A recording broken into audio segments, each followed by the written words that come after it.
Nikki's my senior writer. You've been with me for nearly all of that time, actually. 10 years in September. There's a big party going to be happening. Yeah. And Shamali her mum walked down the road and saw WritersInc, knew Shamali wanted to do some writing and she came in and said, could she do an intern? So we said yes, and the next thing she was employed. And ditto for Louis. Louis's mother had done some work with Nikki, and when he was looking for an internship, suggested that he should try us. And I said no at first because we didn't have really anything he could be doing. And then all of a sudden, all this business came, and I thought, have you got an intern yet? You better come into the office like tomorrow. It literally was the day after I called up. So I haven't let anybody go home yet, so there we are. Okay.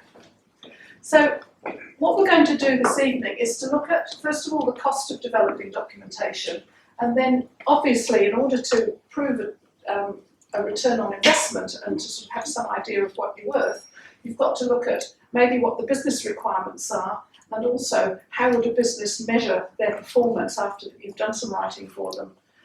Then we'll talk about how WritersInc goes about doing the writing. That's only a very quick slide.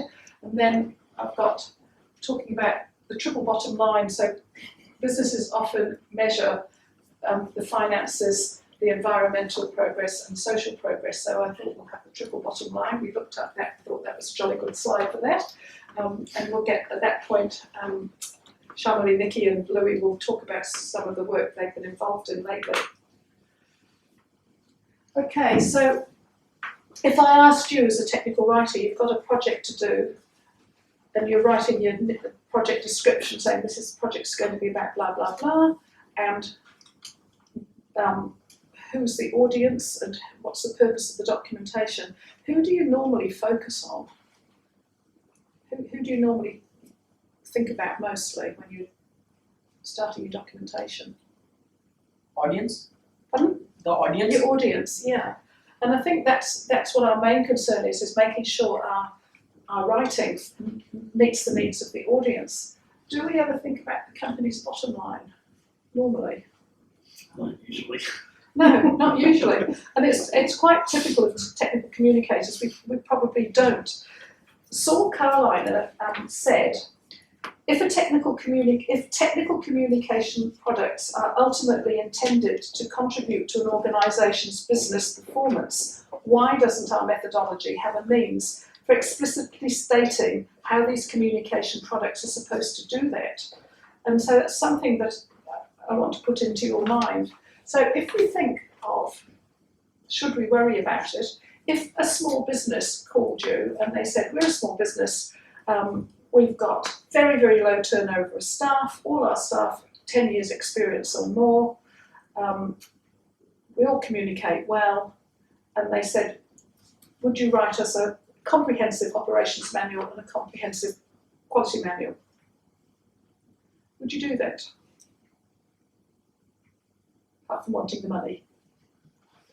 What do you think? With great care.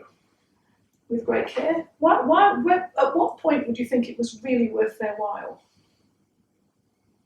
We need to capture the knowledge that the people who are working there actually have Yeah. in some way. So if one of them leaves and have to employ a new person, that's an issue perhaps. Yeah, so to capture the knowledge, why particularly might they want to capture that knowledge at any particular stage? Any subsequent changes in any product that might be produced? Yeah. They might need to tick a box for health and safety or some kind of external. Or some compliance, yeah. They might want to sell the business. They might suddenly think everybody's going to retire at once and nobody knows anything. We've done a project like that in the early days. So that if things were going, if they were not going to change for a while and they're just happy to do what they're doing, and when the owner decided to give up business, he wasn't going to do anything with it, well, maybe then it's not worth spending the money. So you want to have a good reason. And sometimes, and I know this is one of Steve's favourite things, is good enough good enough? Sometimes the money to make things perfect is not worth the company's expenditure. I know when my daughter first worked for me when she was just out of university, and she'd get quite tied up that, we'd get halfway through a project, she says, I thought of a better way of doing this. I'm thinking, yes for the next version, but not for this version. The client's not going to thank you for going mucking around with the styles because you think it would look a bit nicer. It's just not worth the money for that. So, we can say this is our suggestion for next time, and they've got the choice then. So, I think you should think of both. So, if you were going to work out what the cost of developing your documentation, if I asked any of you, particularly if you sold traders, you'd probably say, how much does it cost? And it's how much you charge the client. So that's not actually quite how it works. So if you're looking at your wages and salary or fee, who else is involved in a documentation project? Translators. Yep. Subject matter Yep. experts, their time. Yep. Reviewers. Yeah, reviewers, your editors, you might have a graphics team, you might have people who do videos and filming, so there's a whole lot of people. Then you've got to look at the consumables. You might have consumed paper, you might have consumed cartridges if you're printing things out. There might be people travelling from other areas and you might have to pay their travel and accommodation. But you've also got the cost of running your business. And for us, sometimes we work on site, so they might say, well, you don't have any cost of running your business because you're working on our side, but we're still maintaining an office. So those costs have got to be covered somehow. So what most companies do, if they're serious about looking at their return on investment, they work on what are called the fully burdened costs. And it works out that you'd have to multiply your salary by 2.5 to 3 times to get the cost of actually running your business. And if you're running a business to be profitable as well, your charge out rate needs to be 3 times what you pay. Because there's got to be obviously money for infrastructure in the company and money for training, money to pay the staff, and also some profit. So it's it looks like you're charging a lot if you're contracted out, but actually in reality it's still, the profit margins are still not as high as you might like it to be. So. And I thought when you look at the fully burdened costs, doing a documentation project is expensive. And Jay Mead remarked, refinement of documentation benchmarking techniques with an increasingly accurate understanding of the true cost of quality documentation can lead to an appreciation of documentation as an investment rather than an ongoing expense. This view of documentation can also be characterised as a services model in which documentation is a service to be purchased and provides a return on investment. The opposing view of documentation, and this is what I think a lot of companies think of it as, is that it's the support model, and documentation just represents a simple expense like a clerical support or building maintenance. And what I think we should do is start to think of ourselves as the services model and suggest to clients that and to the people you work for that it is an investment and they should get a good return on their investment. So what can we measure? Well, if we go through the things we're measuring here in level 1 for return on investment, we could measure client and user satisfaction, projects completed on time, and projects in budget. So is that what you normally measure? If you're going to measure anything. Generally, the first 2 things are mostly shared with us. Yeah. But the last one, I'm not sure. Sometimes with product companies, it is even more difficult because it's very different. Because the prices, which generally the cost incurred can be only compared after the product is gone outside and the customers have purchased it. Yeah. With services organization, it's little easy because you bill the customer based on the amount of hours and total number of hours we have spent. And it's quite interesting because most companies and often a lot of technical communicators don't really know how long they're going to take on something, so it's sort of a bit ongoing. But if you actually plan properly in the first place and know what your table of contents or your topic list should be, you should be able to manage that time frame and you should be able to work against your time and cost plan.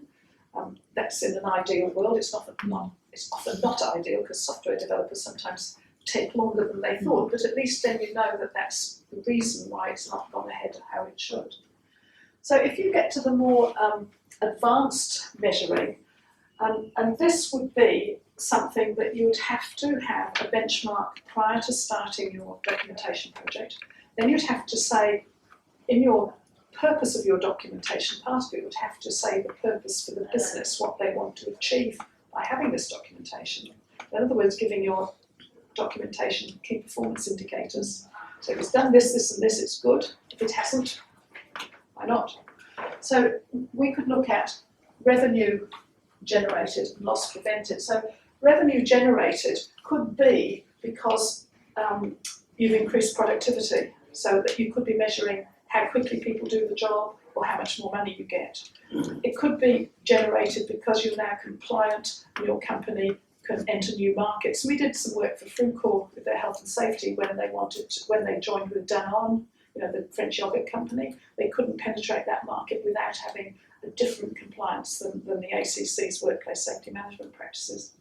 Loss prevented, if you think of the new Health and Safety Act with $600,000 fine, and one of our clients working in Australia with the possibility of $1.5 million fine if you're negligent, then you obviously want to mitigate the risk of that.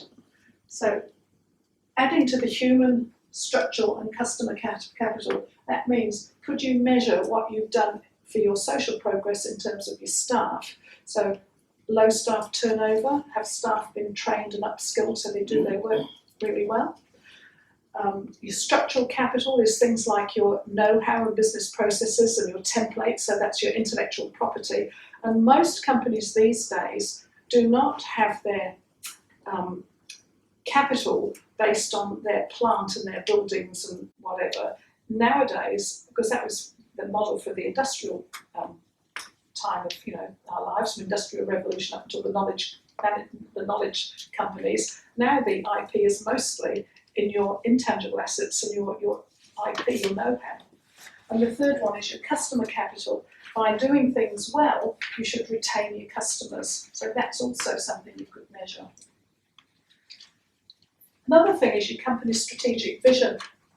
Management, and particularly senior management, needs to be 2 steps ahead of what's going on in the world, because otherwise you'll get left behind and your company will fail. So you've got to keep looking forward. So they will have a strategic vision, they'll know where they want to be positioned, they'll have business objectives, and it's quite good if all the projects that are done in a company actually align with those, so that you help move the company forward. So when you're looking at the things you can measure, if you're going to be really good, you could look at some aspects of the financial bottom line. We tend to look at things like environmental and health and safety anyway, because whatever you do, there's a health and safety component, and that's where we can add value by making sure we don't miss those out. And you can also, by making things good and easy for your end users, which is what we try to do, you actually increase the value of the social bottom line and make it much easier for staff. So those are the things you can measure. So while we're measuring things for the client, or the client's measuring things for themselves, we should also be able to measure what we do. So we have a methodology for our writing, and we analyse and plan, and we try mainly to work out what the time, we normally give a time and cost estimate. Some things don't quite work out like that, but we generally try and give a table of contents, a topic list, and know where we start and stop. Then we actually do the research and the writing, and the subject matter expert, questioning and making sure we've edited it reasonably before we send it in for feedback. And then we make sure that you get the best version we've got so far into the client for feedback and implementing the feedback. And then what we don't do terribly often, but we should do, is actually measure what we've been doing. And we're just looking at a software application called Workflow Max, which means you can put in how long you think the time and cost will be, what the key activities are, and you can check that against your quote. I haven't got very far with doing that at the moment. It's turned out to be a lot more complicated than I thought. So what we're going to do now is we're going to talk about some of the things where we think we've added value. And while you're listening, have a think. Do you think we've made a financial difference? Do you think we've made a social difference? Do you think we've made an environmental difference? So hand over to Nikki. Hello. You have to forgive me, I'm in the middle of a week's leave and I've had a day that's almost had Monty Python type elements to it. No excuse. And there's a heckle in the front. So, I was going to say, they keep calling me the senior technical writer. I hate being called the senior because I feel very old. I'm the an expert technical writer at WritersInc. Talk about some of my case studies that I've been involved in the last 10 years with the company. These are all recent case studies. Case study one, a graphic design company. They contacted us and they said, we've created this beautiful document in InDesign, a proposal document. It's about 50 pages long. We want to convert that into we've got someone to convert it to a Word document and make it into a template so our client can use it. Our solution, so we developed a template and a one-page tip sheet. When the client had first come to us, they'd already given an estimate to their client on the cost of the template, which is a great way to start. And I said to them, you really want a tip sheet as well? Oh no, we haven't got the money for it. No, you really want a tip sheet. And I sold him the idea of the tip sheet. I must have won because when he came back for the next quote, he said, don't forget to include that wonderful tip sheet with it, will you? So the tip sheet enables or ensures that the user of the template A, knows all the features, and B, uses it to the most effective potential. Okay? Especially when we're not dealing with the end client, we're dealing with our client who's got the end client. The outcome, you have a robust template. Started off as one, and the client actually copied that, created a few more templates for other proposals. Then they got us in to fine-tune them. The user has access to the simple instructions, which work for all the templates. Training the next person, here you go, this is how you use it. I've got my one-page document. And our client, of course, our graphic design company client, can add the templates to the services that they can provide. So it's one extra thing he can offer his clients. And now he knows how we work, we know how he works really, really well. The client was thrilled with the accuracy of our Word document when compared to, Tammy's my remote control, she's got it, fast forward. The client was thrilled with how accurate I got the Word document compared to his InDesign document. He said he'd never seen one that close and actually wasn't that hard. But it was really good to see him so happy. Next one. The next one's a much bigger example, a training company. Now their initial need, they came to us and said, we need someone to proofread training material for an overseas client that we're developing material for. We're going to deliver 3 modules every 6 weeks for the next 18 months. And there's going to be 8 documents in those 3 modules, 24 documents every 6 weeks. The problem was late delivery meant that their payment got reduced. Every day their payment got reduced. Apparently they had delivered 9 modules before we came on board. The very first module they lost money. They ended up almost giving money back to them instead of getting paid for it. When we analysed their need, Ruth and I met with them, and we looked at their original process. It was pretty basic. They had writers who developed the material, and then they got someone to format the material. A little bit back to front, not entirely successful. We had a look, and obviously the first thing we thought was templates. They need some templates. But there were huge challenges. Some of the stuff in the templates, we could easily pre-populate with the documents. Module name, module reference number, version numbers, easy peasy. But then they had these learning standards. So they had to train people to these learning standards, like our unit standards in New Zealand. And they had up to 5 of these CEs, competency elements, and up to 8 PCs and 8 UKs within each CE. So it's huge. Huge potential. There's no way we could put that into a template and let them automate the template. So we had to think outside the square. So we came up with a new process. We said, well, no, we'll create your templates, then we'll pre-populate the templates. So based upon those learning standards, because my fingers, faster than his fingers, and more accurate, we'll pre-populate them for you. Then your experts can go and write the content. Because they're using templates, they're already formatting the styles, doing all that themselves now. That comes back up to us. We proofread, we add manual page references, 8 documents, manual page references everywhere, can't get away from it. PowerPoint reference, PowerPoint slides, other documents everywhere. We do some QA, and then the fun stuff. Because their overseas client contracts someone in India to do QA on the documents. And this contractor, I'm sure, is paid by the number of errors she finds, because she will never, I had hope at the start, we might get down to very few errors, but she is so picky, she's inconsistent, she does not understand Word. If I get asked one more time if I can use this heading in the document, but have it come out like this in the table of contents, I'll scream. So, and then the challenge that comes back to us, and now we manage the updates. So we get the feedback from the client, we go, oh, roll our eyes. Sometimes these updates mean going back to the templates, so I change those straight away, so next time it's right. Even though we've done 6 of them this way, and then now they want it done this way, we'll change the templates. And I only go back to our client when there's things like content that I don't know what to do with. So from the client's point of view, much reduced time.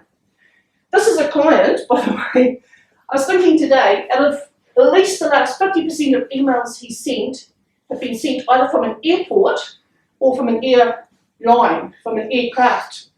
So he's constantly on the move. So if we can manage these updates for him, he can very quickly send it to me, I can send it back, Dropbox, it's all be waiting for him, he can forward it through, so really quick. Thank you, Mr. Minister. So our solution, we developed our templates, 7 Microsoft Word, or 7 Word templates plus a PowerPoint. The last set of modules they did, they changed the format on us. These are advanced ones, we want this format now. More templates. We perform the repetitive tasks, we're fast, we're accurate. We proofread and do some QA, as I say, we'll never be able to get. I'm almost tempted with my little QA friend in India to put some really easy, basic things in there, just so she can find those. It feels like she's done her job. I might. And then we manage the reviews. So was there any repeated over like those Oh. 7? So it's all repeated across the 8 documents. Absolutely. So one of the things I said to them was, it's no good creating this document, this trainer guide, until you've done the learner guide, because a lot of the content comes straight out of there. So one of the things I said to them was, don't even think about these ones, concentrate on these 2. They did do them 2 lots of 4, so the reason 2 lots of 4. Concentrate on these 2, then we'll do these, and then we'll do the next one 4. Right. So yeah, that was something they hadn't thought about. I went, oh, okay, that's a good idea. So lesson plans, the current one, there's 4 lesson plans identical in 4 different documents. Right. So I said, don't even worry about them. Leave them out. I'll shove them at the end. So the outcome, accurate documents are delivered before the due date. Less reviews, so less time for our friend in India, less time for my client, less time for his writers to review, it's all done. No more decreased fees for the late delivery.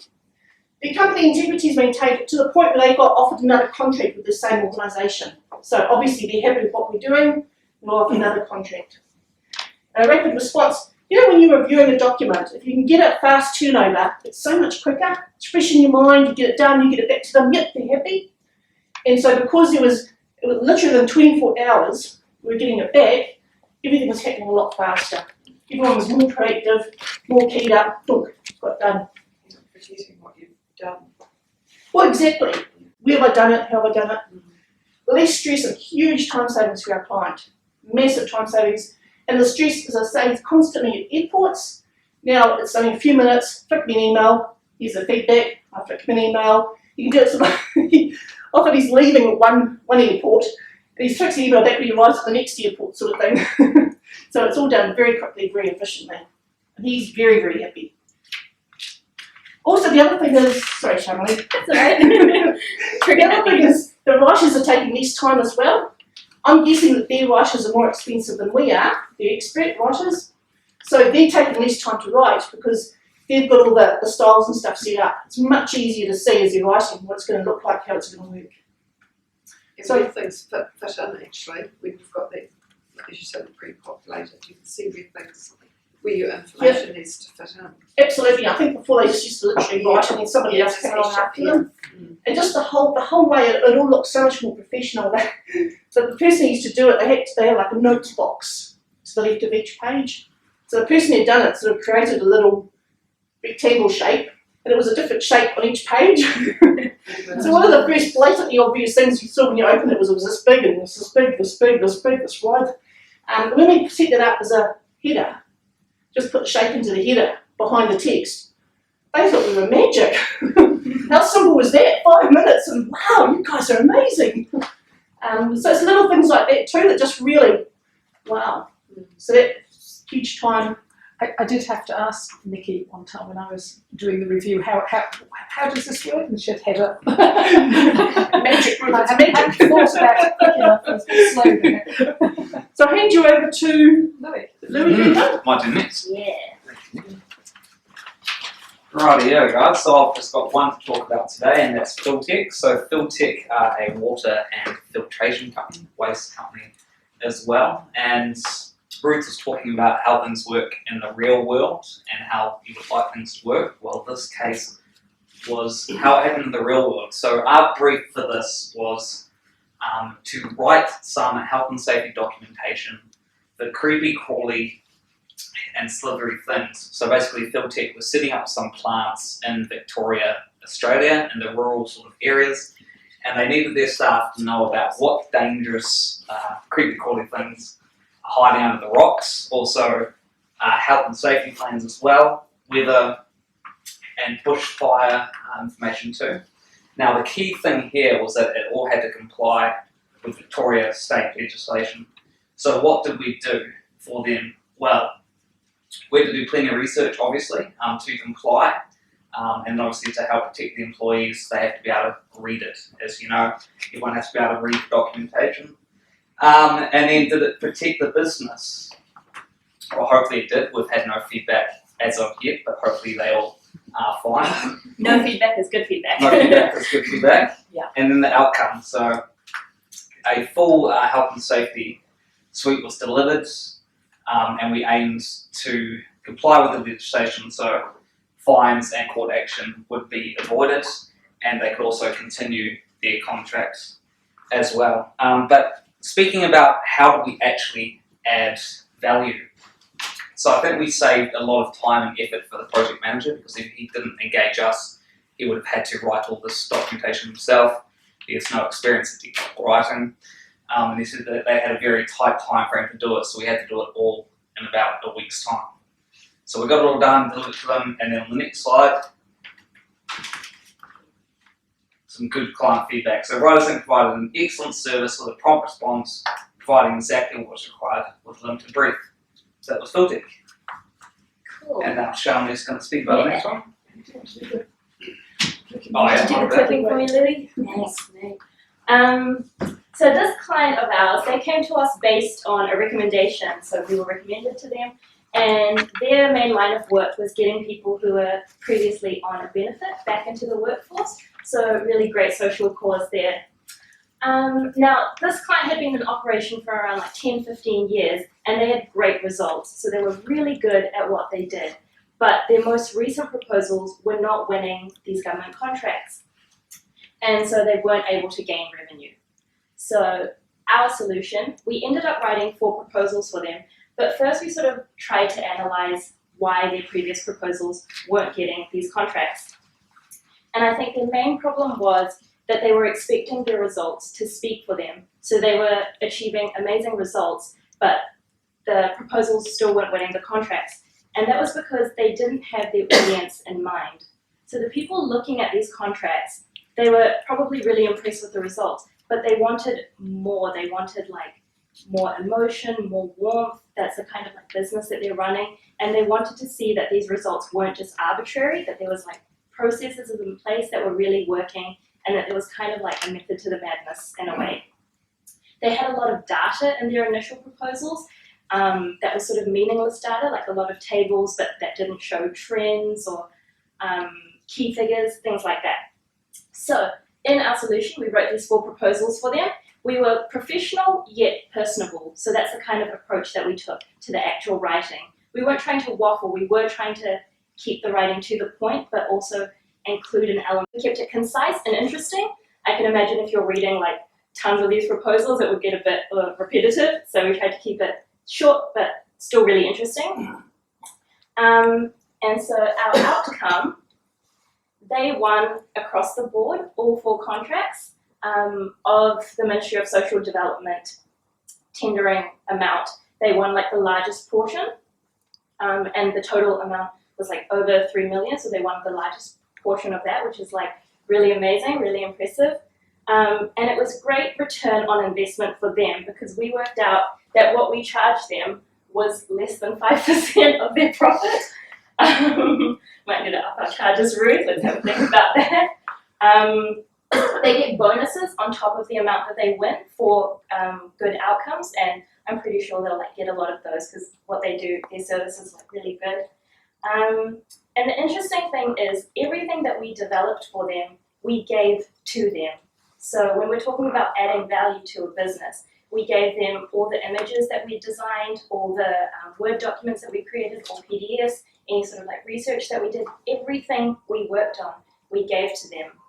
So I know it can be a little bit different. Some of you are in-house writers, we're contractors, so we're so everything like in-house writers do, I believe that's sort of like the IP of the company, that's just kind of assumed. But as external writers, as contractors, we've had clients come to us and they sort of like just have a physical document, or they just have a hard copy of something that they can't edit. They don't know where some of the materials come from, and that's really detrimental for them. That's not good value for them. So us giving them everything that we did is like really good value for them. And also some of the questions that we were asking them highlighted where their business processes could be improved. So we picked up on things that they could be doing better before the government did, or like the government assessors did. So that really added value to them. So yeah, that's us. It's quite funny because when we said this is what you should do because this looks good and here's a form so you're doing it. Exactly. Yeah, and our client was like a lovely guy who's just like, yes ma'am. Yes, of course, Really nice. Thank you. No worries. Cool. Powerful word from me. Back to Nikki. Another example, an international manufacturing company, I wish to remain anonymous. Their problem, they had technical specifications written by the programmers of their products, or the electronic products. Technical specifications were written right at the start. They were then used to create manuals. So they used to create an operator manual, maintenance manual, and a technical manual. The challenge is it was literally just copied out of the technical specification into the manuals. Readers weren't considered. Who cares about readers? The manuals didn't meet the contractual requirements. We were brought into one particular contract. It didn't meet the contractual requirements of that contract. That was a bit of a challenge. Information was inconsistent. As the product was being developed, things changed. Oh, this LED light now flashes 3 times, not once. I'll change it over here. It's actually mentioned 3 or 4 times in that same manual. It had never been changed the other times, or the other places. Huge inconsistencies. Manual page, why do things automatically? Why not just do it manually? Because on page 54 now, I'd always be on page 54. Another company, as well as that contract, they used to have technical writers years ago. They had it for a while. Engineers had started writing their own documents. Easy to do my own stuff. Some were good writers, some weren't. Some used the template, some didn't. So real inconsistencies amongst the company. The solution. So we researched best practice. I don't necessarily know what makes a good electronic operator manual, a good electronic maintenance manual, or good electronic technical material. We looked at the Google and stuff. Researched best practice, we implemented that best practice. Developed templates for the manuals. So when we did the next one, our headings are there, easy peasy. And we wrote detailed focused manuals. So we looked at, okay, what does the operator need to know? What does the maintainer need to know? What do the technical people likely to want to know? We don't need to repeat information amongst all 3. If you're maintaining the equipment, you need to test it. To test it, you need to know how to operate it. I'm not going to tell you how to operate it in the maintenance manual. It's there in the operator manual. So we eliminated a lot of that duplication. And the outcome for the client, they are proud of their manuals now. where they used to sort of walk around with their heads hung in shame. Is this correct, young man? And they're proud of their manuals. And not only within our project we've been working on, but the engineers and software developers have now started realising that they've got these experts who come in. And you know how, when I was first started, I used to work in this building. And when I started off here and I had a problem with a Word document, you know, Word doc goes astray, you'd give it to someone and say, okay, I'll fix this one, can you help? Well, we're now the fixers. So people come to us and say, I've got this document, the numbering's gone haywire, can you help me? So we now help them with all of that. We've helped the consistent, make it more consistent. We've edited documents for them. Shamali's starting a new project next week. We're looking at the software engineers that said, we write software specifications, not very well written really. Can you help us by editing them? So we'll work with them to make them a bit more easier to read for them anyway. There was a lot of frustration amongst the company. A lot of times we're trying to fix problems that they'd give it to us. It used to really annoy them. They'd give a problem to us and go, oh, there you go. Can I? So a lot of time and frustration saved. We helped the client sell online manuals to their client. We said, hey, we thought of e-manuals. That's a good idea. And because it's an international company, they've now gone back to the head office in America and said, hey, look at these sexy manuals we can give you. And they're excited because we could produce them cheaper in New Zealand than they could in the States. The overseas client's ecstatic, really, really happy. And the manuals, of course, now meet their contractual requirements, so they want arguments about whether to pay or not. Nikki, Now some, I just had a question. so, yes. I mean, when you say when you approach a customer with these improvements or changes, how would you sell it? I mean, how would the customer say that you can make those changes? How do we say that the revenue generated? I mean, the revenue is saved, at least not new generation, maybe, I don't know, but For the client, the benefits for them were that they know they're going to get paid because the manuals they provided will now actually meet the contract requirements. okay. So no arguments with, we're not going to pay you because that manual hasn't got this and this and this in it. The time save is huge. The amount of time going backwards and forwards, even amongst reviewers, was huge. So we're looking at sort of, does that answer your question? The history of that company as well, one of the, and this was in between when we were there before, and then they decided not having technical writers because it was expensive, and they actually lost a major contract, and it was a big deal. Then the company changed names and changed ownership, and all sorts of things happened in between while. So I think now they're probably in a position to start measuring the return on investment, but I think it's really wasn't benchmarked before, wasn't it really? Well, they had another contract recently they went for end of last year, and they said to me, we've got these manuals, they're really outdated, can you throw something together? And in their industry, they had to literally give the gear to the potential client with the manuals and say, here you go and learn how to use it, you'll see how good our gear is. So we conjured up some manuals for them almost overnight, and the feedback they got from their client was, hey, well, these manuals are really good. We said, they are nothing compared to the actual manuals you get in delivery. It's just to get you going. So they are, and they did win that contract. So they are winning contracts from that. Okay, that's great. Yeah. The other thing is that we've got them excited with the online manuals. They're also looking now at QR codes. So using those to target the information for the clients. So they're getting really excited. And that's because Ruth's worked very closely with them and with Tony Self to say what's a good online solution for these people? How can we help these people? And now they're really excited because we've given them that knowledge. Yeah, and we had a 3-day training course and got ourselves and them all up to date and up to speed, I think. Yeah. You're not tittering now, are you? No. You're not tittering now, you're talking to Tony Self. Flaring. Madcap Flare. I had to give you this client testimonial. I'll let you read it for yourselves.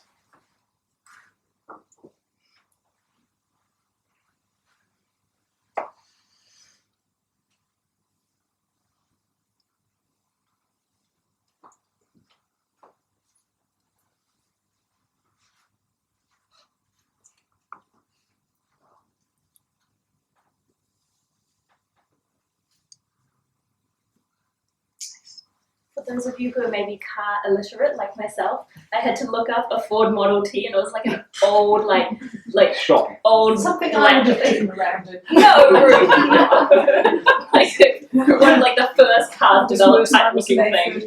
Yeah.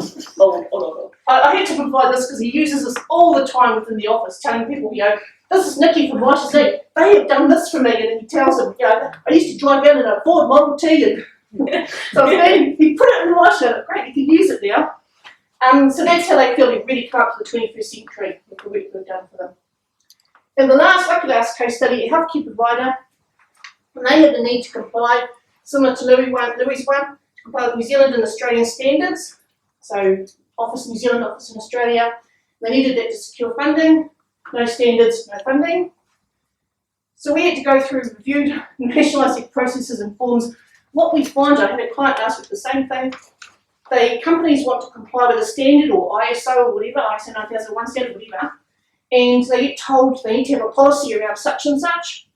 And so they'll create this policy, but they'll never look at their existing documentation and say, where does it fit in with this?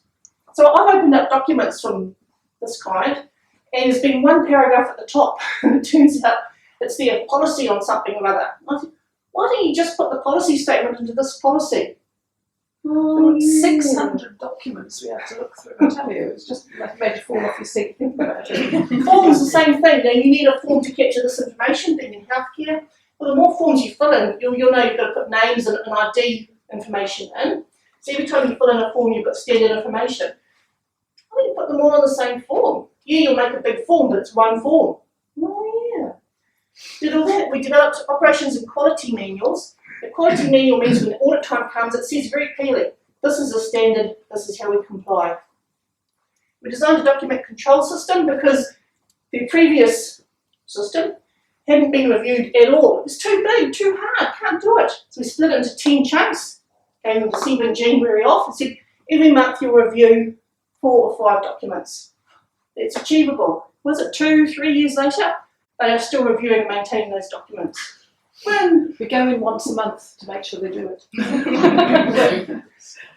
The outcome, improved business processes, because we worked very closely with them to say, this is what the standard says you need to do, but like Louis said before, do it. We achieved compliance, they easily achieved compliance. The operations manual is now fit for purpose. They don't have all these odd documents, they can now use that for training, they can use it for reference. When we went in, they had 4 or 5 people doing things their own way, slightly differently. So now they all have the same way of doing things. Really important in healthcare, things like patient alerts and things like that. You need to have one way of saying, this is an alert for this patient. If you do it different ways, you run the risk of possibly missing it. Huge time savings for them at audit time and confidence. They know now, if for some reason they don't meet the audit, they have to fix it really quick, but they'll meet the audit, they know. So, huge outcomes for them as well. And that's me. Yeah, and I have to say, they've consistently only had some tiny little things to do at audit time now. So, I think we've looked at quite a lot of ways that documentation can contribute to the bottom line. So let's have a look at the things you might measure. Just go through them all. This, making sure you generate and get more revenue, and you can easily measure that. Prevent losses through fines and penalties, and also prevent losses through loss of productivity.